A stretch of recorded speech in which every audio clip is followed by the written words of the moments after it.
যখন চারিদিকে সন্ত্রাসের একটা বজ্র নিঘাত চলছে, বজ্রপাত,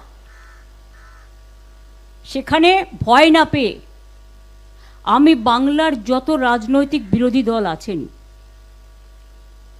তৃণমূল কংগ্রেসে থেকে আমি আবেদন জানাচ্ছি, যদি মনে হয় আবেদনটা গ্রহণযোগ্য করবেন, তা নাহলে করবেন না, এটা আপনাদের অধিকার।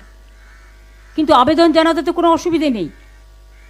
সহ সমস্ত ছাত্র সংগঠন, যারা বিজেপির সংগঠনের দ্বারা এসইউসির ছেলেদের আপনারা দেখেছেন, ছেলে মেয়েদের কলকাতা ইউনিভার্সিটিতে কিভাবে মারা হয়েছে, সহ সমস্ত স্টুডেন্ট ইউনিট, ছাত্র যৌবন, এনজিও, বিজনেসম্যানরা করবে না, বিকজ তাদের ইন্টারেস্ট আছে, ভেস্টেড ইন্টারেস্ট আছে, কিন্তু সাধারণ মানুষ আসবেন। তাদের সবাইকে নিয়ে আমি বলবো জোট বাঁধুন।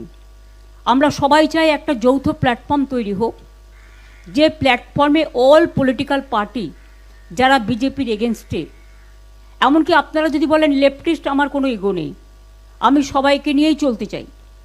এবং আজকে যা অবস্থা, বিজেপিকে যদি রুখতে হয়, লেফটিস্ট সবাইকে, আল্ট্রা লেফট সবাইকে, আমাদের তৃণমূল কংগ্রেস আমরা কথা দিচ্ছি, ন্যাশনাল পার্টি সবাইকে, যার যতটুকু শক্তি আছে, দিল্লিতেও যেমন আমরা লড়াই করব, তেমনি বাংলাতেও আসুন আমরা জোট বাঁধি।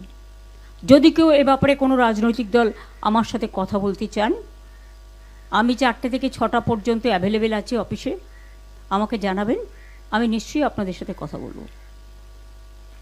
আমার মনে হয় এটা আমি একটা রবীন্দ্রনাথের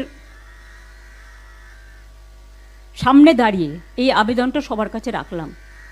এখন কিন্তু এটা ভাবার সময় নয় আমি কে ও কে, এনিমিজ মাই ফ্রেন্ড, এটা ভাবার সময় নয়।